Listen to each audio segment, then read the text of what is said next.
Gaming media is terrible.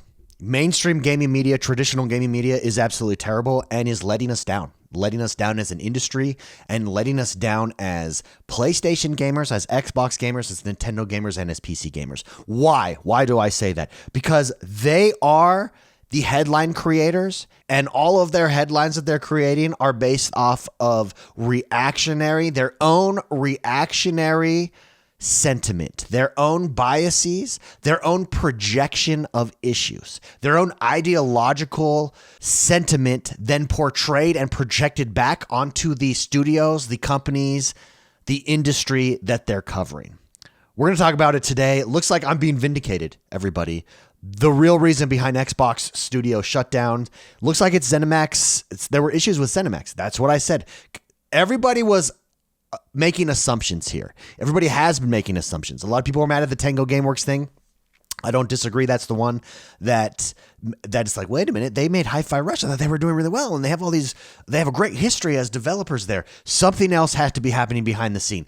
Here's what we knew about. All we knew from the emails from Matt Booty, the internal emails about why they were doing this. All he said, I have the same information that everybody else has. Nobody has inside sources here.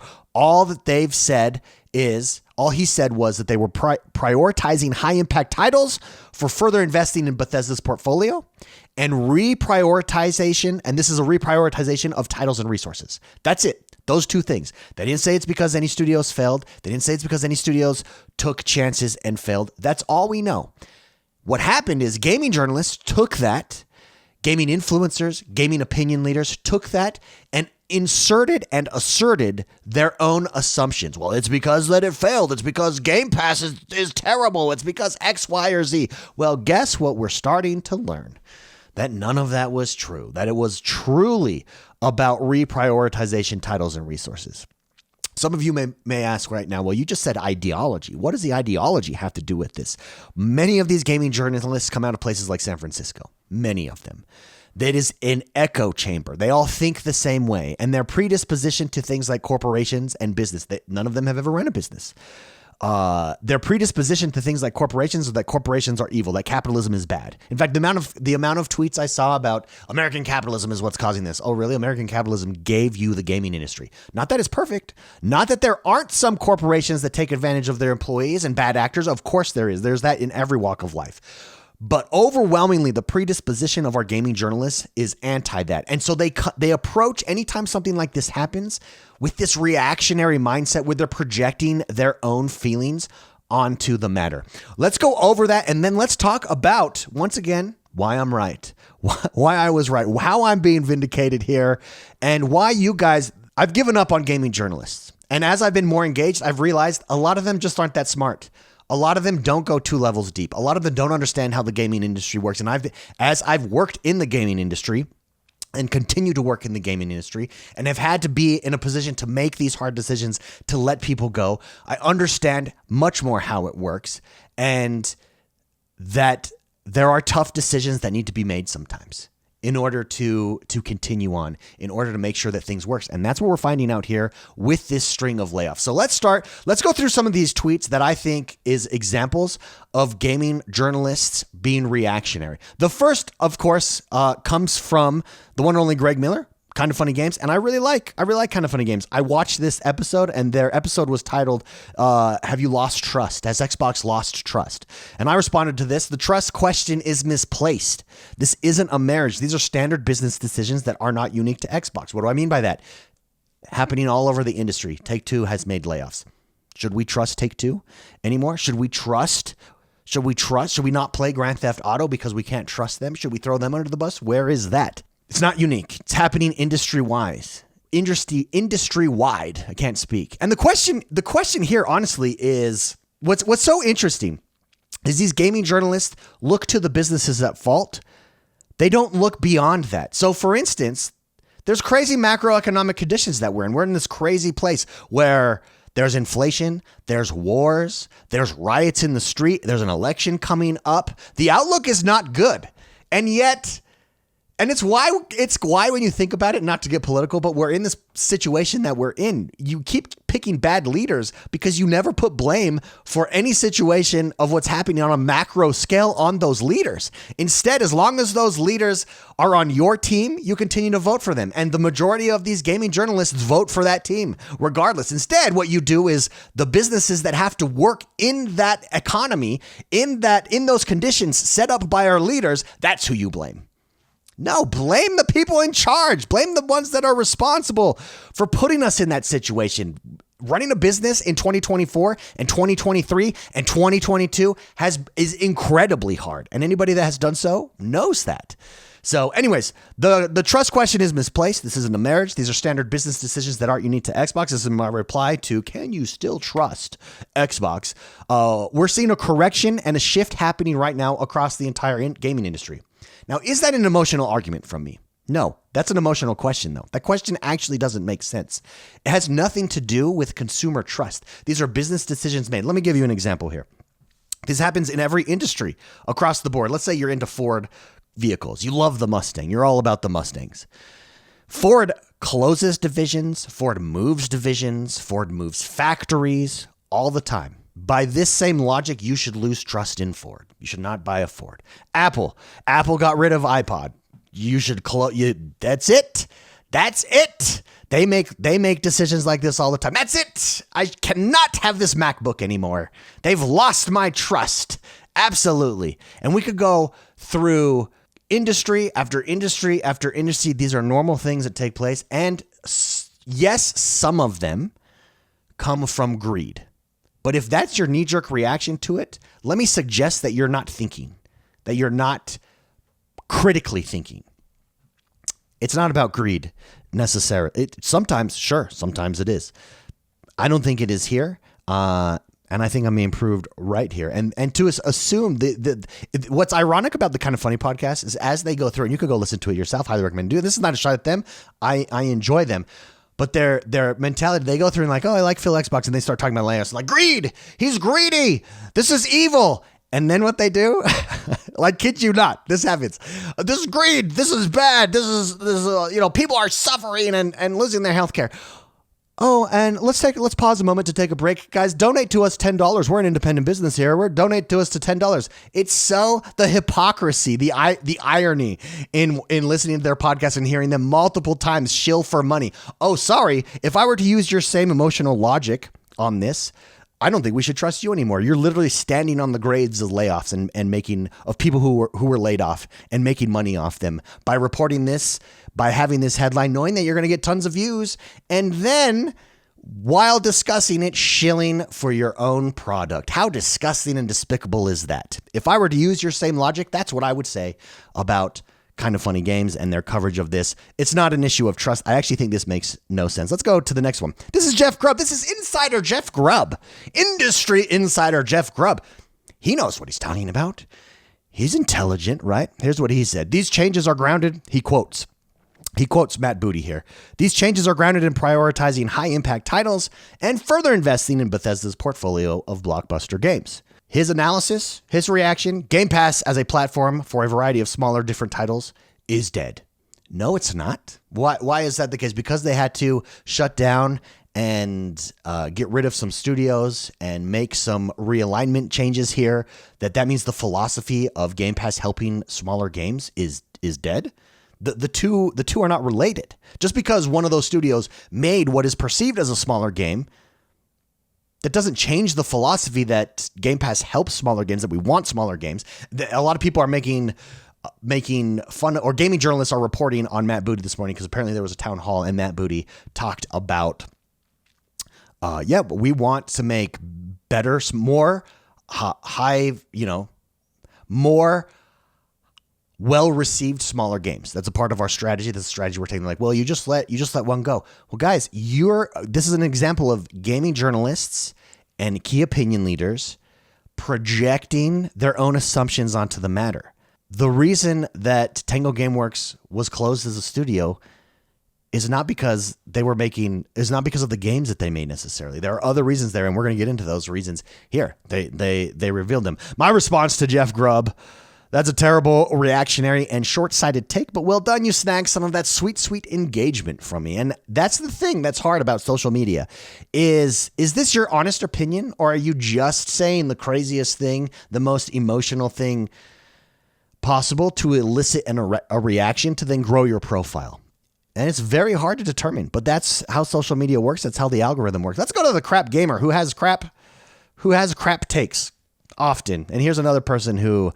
if it's true that he's depressed, he needs to seek help. And this plays off that he needs to seek help. Honestly, here's what he says about Phil Spencer. Phil Spencer in 10 years took Xbox from second place to third place. I'm not quite sure what he's talking about there because Xbox One was definitely not in second place when Phil Spencer took over. Just saying. Spent $100 million on content and we've got next to no games to show for it, Bro, it just happened. Also, did you not see the numbers last week? Was it last week? Was it 2 weeks ago?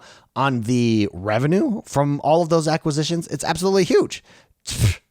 Also, Fallout, the show, is now technically Xbox, and the success of this game that came, huge. Takes time to get those. Also, look at the back end of this year. We've nothing to show for it. The later half of this year is nothing but badass games coming. Took away Xbox exclusive games. Not true as well. He's living in his own world here. And that's what I'm saying. Here's an opinion leader living in their own world, projecting their own issues onto the news, projecting their own perspective onto the news, having this reactionary, emotional response here. Lied to fans repeatedly about everything. Let Toys for Bob go and close down 4 other studios. Put Xbox exclusive games on PlayStation. First of all, you're kind of being duplicitous there, repeating yourself. Canceled multiple games, Blizzard, Tango, Arcane, etc. What has he actually delivered from Xbox fans in over a decade? They're now one of the top publishers, gaming publishers in the world. You don't think that's gonna pay off in the end? It already has. Of course, it's gonna pay off. Things take time. This is a terrible, emotional. Just another example. Another influence leader, opinion leader rather, with just an emotional projection reaction here. Let's go to Jez Corden. I like Jez Corden. I think he's a great writer. I think he has very interesting takes from time to time. I think he has interesting opinions, and I enjoy reading his content. But when Xbox decided to take games to PlayStation, Jez Corden emotionally reacted. That's the first time that I saw him do that. And then he took it back and came back and was like, okay, I see what you did. That's okay. But here he's having it again. And once again, I think a lot of these guys are so in the weeds in Twitter that they think Twitter is the whole world. First of all, Twitter is 5%. Is it less than 5% of the entire world population? If you're not on Twitter, if you're on Twitter right now and you're someone watching this and you're like, well, I agree with this. This is ridiculous. This is out of control. I am so tired and exhausted of defending Xbox. I've seen multiple tweets like that today. It's like, okay, ask yourself this question. If you were not on Twitter, would you feel this way? And if your answer is no, if your answer is the only reason I feel this way is because I'm on Twitter, you're doing life wrong. Most gamers are not in the weeds here. And it's proof positive, again, that our gaming journalists and our opinion leaders here are letting us down overall. Here's what Jez Corden said. Don't think trust/faith in Xbox has been this low since 2013. Digging himself out of this hole will be Herculean. First of all, it is his opinion. He stated it as his opinion. Think about how insane that comment is. Xbox is now one of the top gaming publishers in the world. Game Pass exists with millions of subscribers and tons of games coming just the back end here of 2024. And we're just getting started. But no, trust and faith in Xbox. Well, again, the trust issue is completely misplaced. But trust and faith in Xbox hasn't been this low. I responded, I'm not convinced this is true. The early days of the Xbox One felt like the real low point to me. What we're experiencing now, and this is the key, is just the reactionary nature of social media. That's it. That's exactly what we're experiencing. It's just reactionary. And there's and as if on cue here. Let's see. Where is it here? Someone responded to me. I should go to mine and show you. Anyways, I got a response on a reactionary post. Someone called me a bootlicker, an Xbox bootlicker, as if to prove my point that it's reactionary, as if on cue. I couldn't have timed that better. So Again, just an example of, I think, our gaming journalists and opinion leaders letting us down and letting the emotions get the best of them. And can you be emotional? Absolutely. You have every right to feel the way that you feel. But you're letting us down. It's your profession to report to us, to think 2 layers deep, to take a step back and say, well, wait a minute. What could be the reasons here? I'm assuming these are the reasons. I don't know anything that's happened on the back end. I don't know anything about the numbers or how everything's set up or whether or not it works for them or doesn't work for them. I don't know any of that. I'm just assuming, based on my own biases, that this is a terrible decision.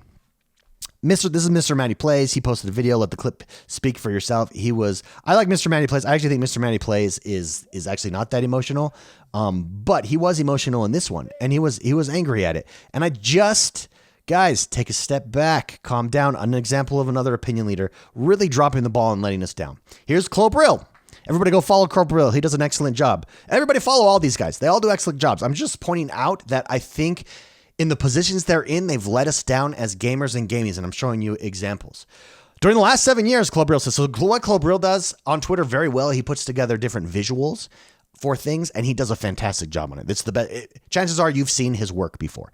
I've always put studios and people first. I have the privilege to have built many connections with people at Xbox and in particular to studios. To everyone affected by today's studios closures, I'm sorry. I'm deeply sorry. This is not the Xbox I as a fan want to see. I don't recognize this new Xbox myself these days.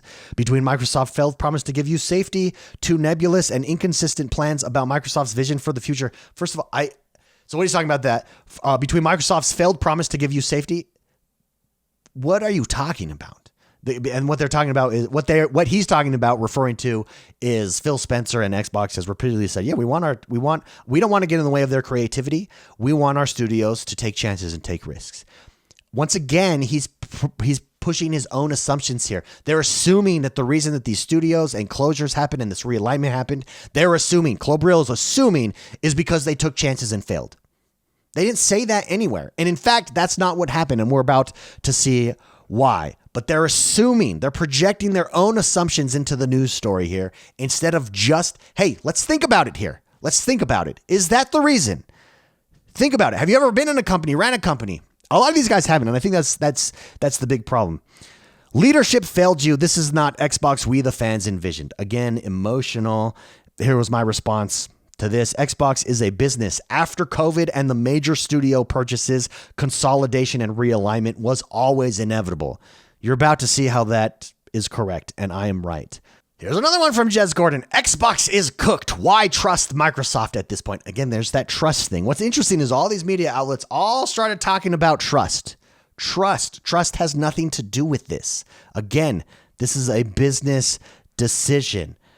Again, this is what I said. I'm confused on the trust issue. Was there something underhanded here? I may be missing something. Why can't we trust Microsoft or Xbox? Destin Legary. Again, I like Destin Legary. I subscribe to his YouTube channel. I think he has some pretty decent analysis here. Again, letting the emotions get the best of him, though. After the studio closures today, even the diehard Xbox fans are like, for that reason, I'm out. Nope, they're not. The fake Twitter, egocentric, emotional Twitter Xbox influencers may be saying that for clicks. But your average fan is not saying it. Your average fan isn't even on Twitter, but your diehard fan is not saying it. Your diehard fan, if they're not following you and not being manipulated by your own emotional projections onto this news story, are like, okay, cool, bring me good games. Here's my response. Are they really, or is this just the reactionary takes from clout-chasing social media pundits? Dustin Legary, when you watch his posts, it's clear. If you want to see an example, go watch his videos where he discusses these layoffs. He almost cries at multiple points. And hey, having empathy for people who have been laid off, 1,000%. Nobody wants to see that happen. But it's a prime example of him. He clearly has past trauma with layoffs, and you can see he's projecting that trauma onto this news story. Just go watch it. And that's why he's close to tears in talking about it. It's just projection of trauma. All right. You want to see what it takes? This to me is the best post and one of the best analysis here in the entire situation. This is Thomas Muller. Who is Thomas Muller, you ask? He's the CEO and creative director of Moon Game Studios. Who is Moon Game Studios? Well, they make no rest for the wicked, which is absolutely crushing it right now. He was a design and director of Ori and the Blind Forest and Ori Will of the Wisps. And look at his take here. And as someone who's in the industry, he's exactly right. This is exactly what happens. This is how it happens. And this is what happens. He's doing journalist's job for them. All of these guys that we just showed previously have not asked this question that he's about to pose here. So I think it's worth going through and reading. This is it, guys. This is the reality of what's happening.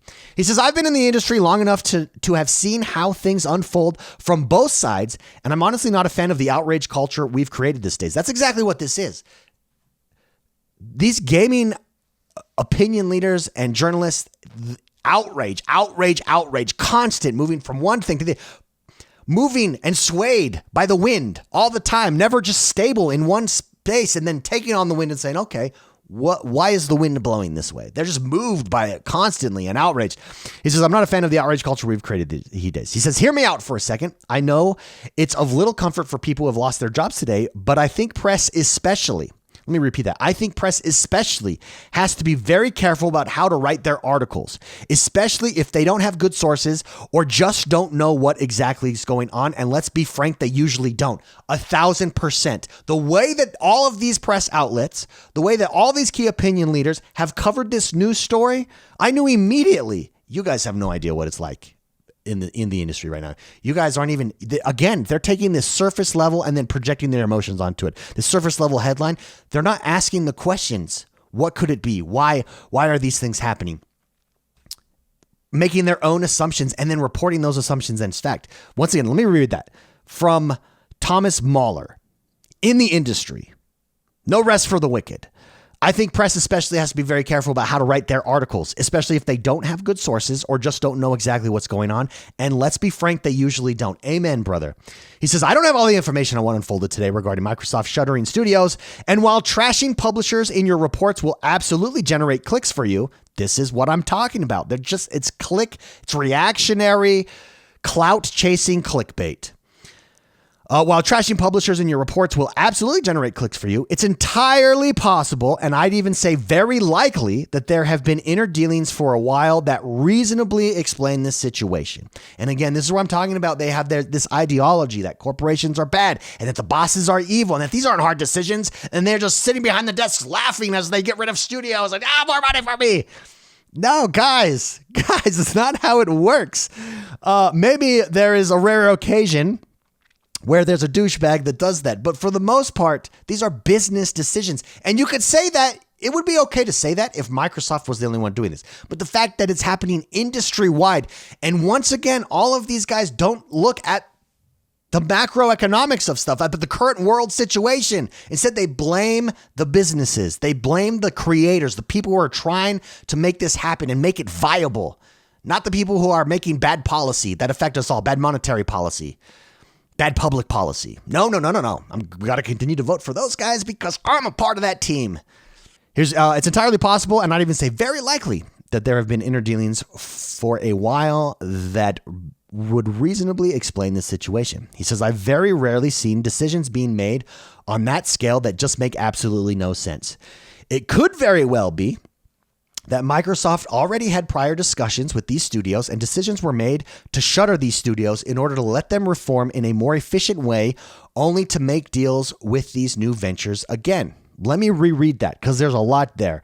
This is just him theorizing on what could be the possible solutions. And he's saying it's highly unlikely, it's unusual that these are not well thought about decisions, that these are not things that have been in the works for a while. Here's what he says. One of the things he thinks it could be. It could very well be that Microsoft already had prior discussions with these studios and decisions were made to shutter them in order to let them reform in a more efficient way, only to then make deals with these new ventures again.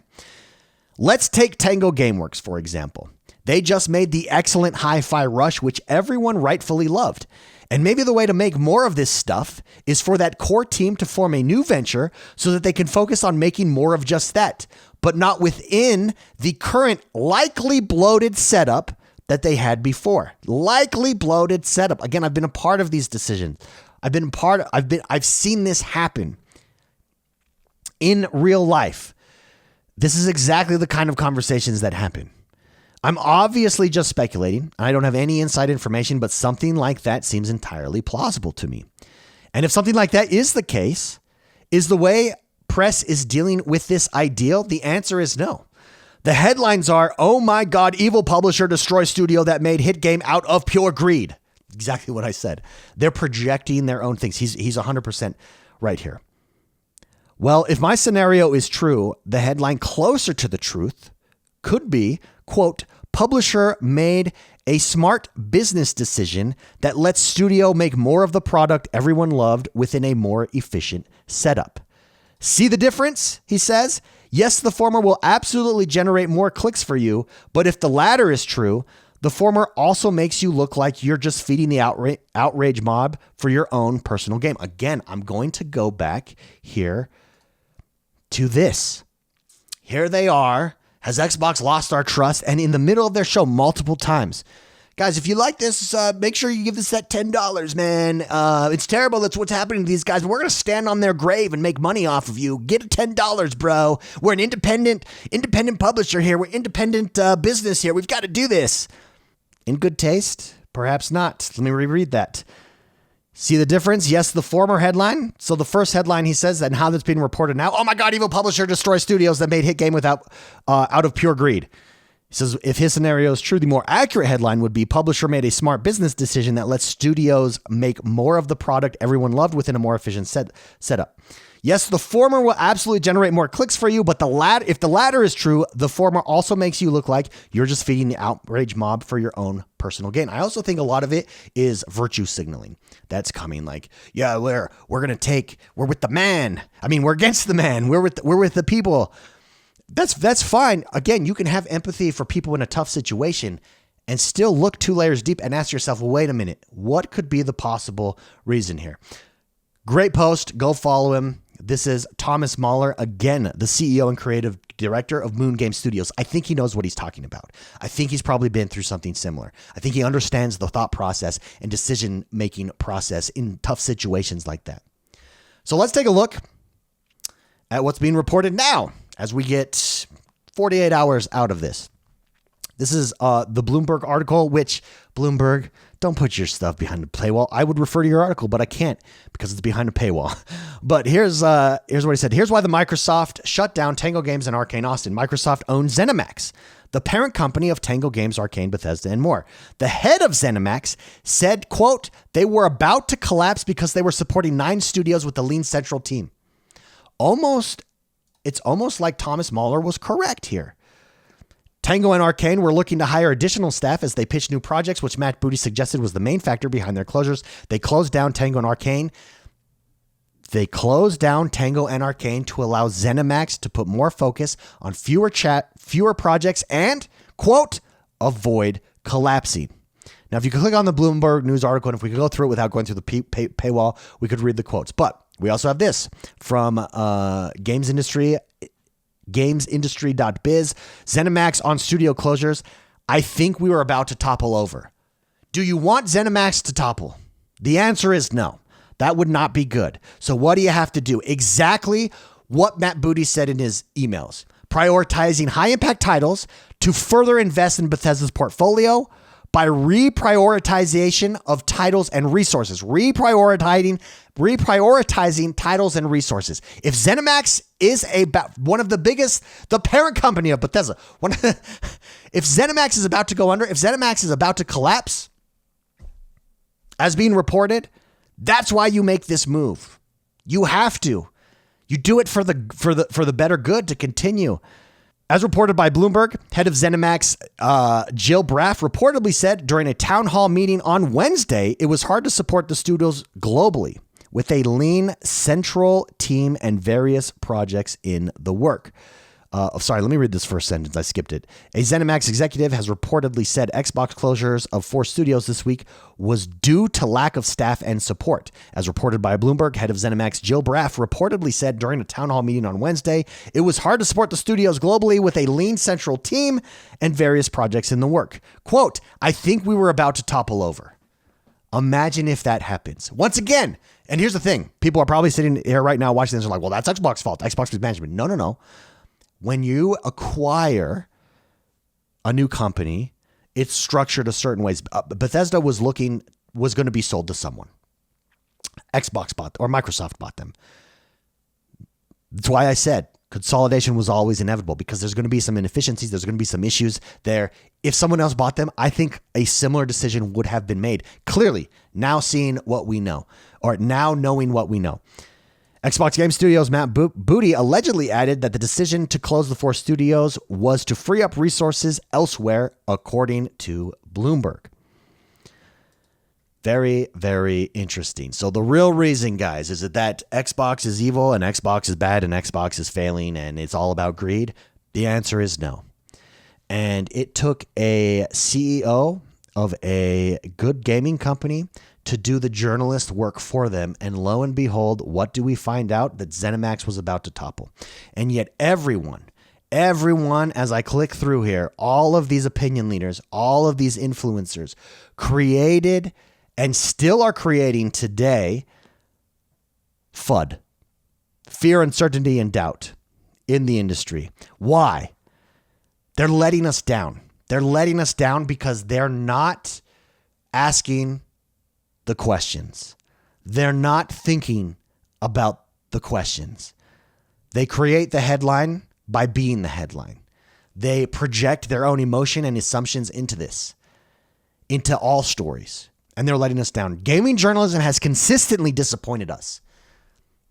They're sensationalizing events. They constantly sensationalize events. They overreact. Social media reactions from these journalists to Xbox and other gaming news, they're always extreme. Both positive, sometimes they're too positive, and obviously negative.